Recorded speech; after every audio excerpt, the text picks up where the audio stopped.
this is quite an interesting path that brought me here. I ended up being interested in language learning initially because when I was at the high school I went to happened to have Japanese as a language. And it was one of the very few high schools in Australia that did actually offer Japanese as a language. I studied it and I found that I really enjoyed learning second languages. So I found at that time two things were going on in my mind at the same time. One is that I wanted to learn language more, but the other thing was that I felt that I wanted to teach language. I'd always been told that I would be a teacher one day. Apparently when I was younger, I would be trying to teach my younger cousins something. So I was always kind of like a teacher. And I had some of my uncle was a teacher, my grandmother was a teacher, so it was kind of around me in this way. So that kind of was the starting point from there. After developing my language level to a certain extent, I majored in Japanese and Chinese at university when I was in Australia. After completing university, I spent some time in Japan to try and further develop my Japanese language skills. Then I went back to Australia and I started to teach Japanese at university, which I did for a number of years as I completed 2 master's degrees and a PhD in applied linguistics. I was fortunate enough that as I did my Master of Arts in Applied Linguistics, the first one, I met a gentleman who ended up being a very large influence on me, who was Mike Levy. He was just still finishing off his PhD in computer-assisted language learning, and he then went on to be one of the great names in the field. And through that influence, I had access to technology in language teaching and learning that shaped my career. And then I went on to do both my master's and my PhD were in applied linguistics, but with a special focus on teaching and learning technology. After I finished my PhD, I was working at that time at Griffith University in Australia, teaching Japanese language and teaching linguistics. I felt some limitations in my current position at that point, and I thought that, maybe I need to step out of the system for a while. So I accepted a position in Japan. Since then, I've changed university twice since then. I was at a small university, then I was in a university in Kyoto called Ritsumeikan University, and now I've been at Waseda University for nearly 20 years. So it's been a long path, but that's how I ended up in Japan and how I ended up with an area of specialization of technology and language teaching and learning. So that's how I got here.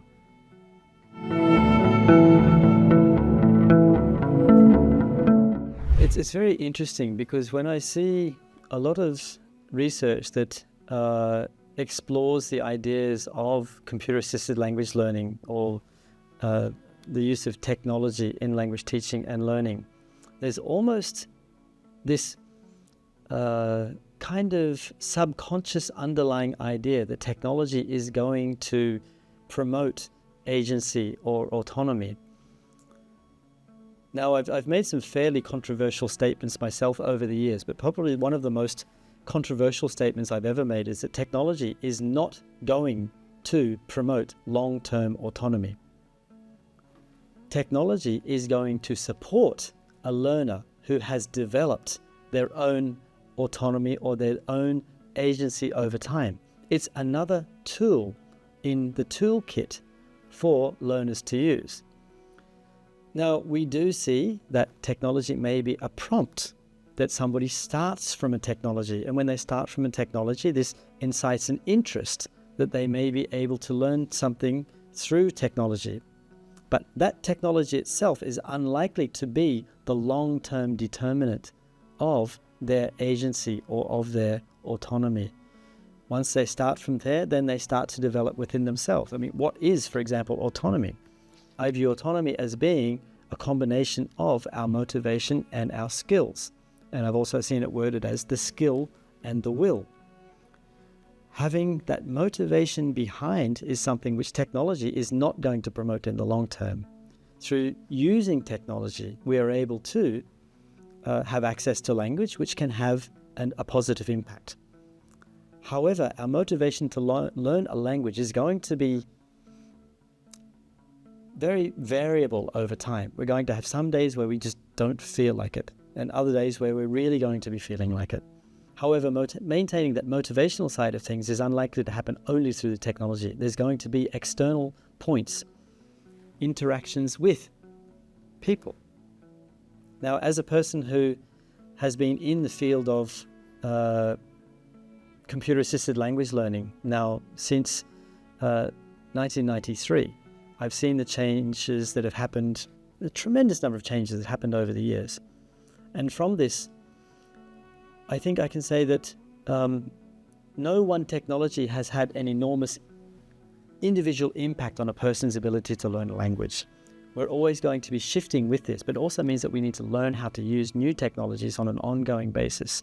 And then from there, then we will see the possibility of being able to maintain motivation, our ability to maintain our skills to learn something.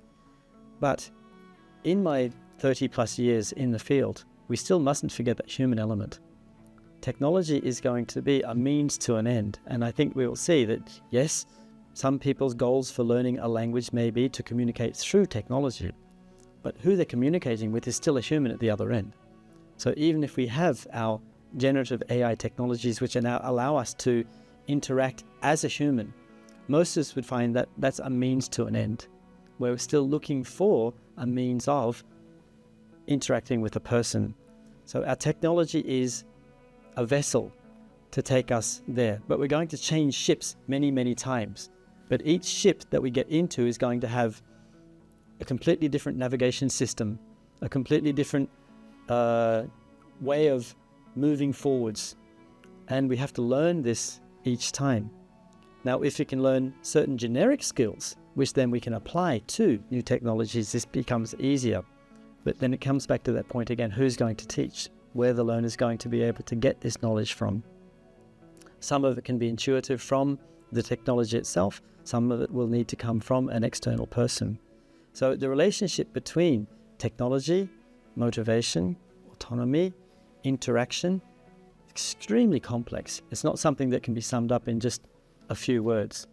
So I would say, to conclude that statement, what role does technology play? Potentially a large one.